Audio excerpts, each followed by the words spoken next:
Today, my lecture topic is self-control. Self-control means to be able to control your desires and feelings. When I was in Korea, I received the money that I needed from my parents. So I wanted to buy the clothes and the shoes and the accessory.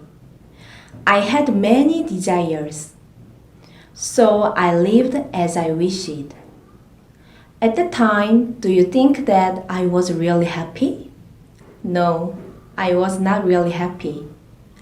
Although I bought everything, but my desire became bigger.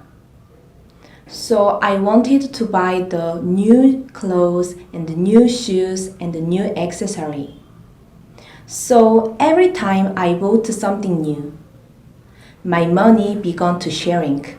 So I told my parents, Mom and Daddy, I hope that I will receive more money. But my parents didn't give me. So I argued with my parents.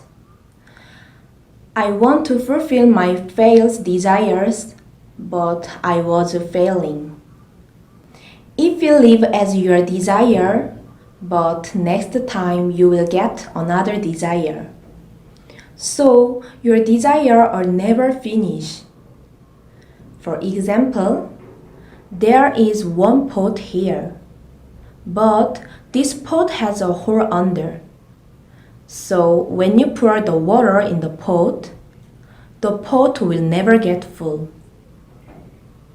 Why? Yes, because this pot has a hole, so the water will flow out from the pot. This pot is like your desires. Even though you are feeling it continually but cannot feel until you die. So every day if you pour your desire in your heart, but your desire never gets full. To remember, self-control is like a brake. Can you imagine a car with no brake? Do you want to use that car? No, you may not use this car because a good car has good brakes. Like this, the brakes of a car the same as human control. If you have self-control, you can become a great person. So everyone, you have to learn about self-control. Then you can live a happy life. Thank you for listening.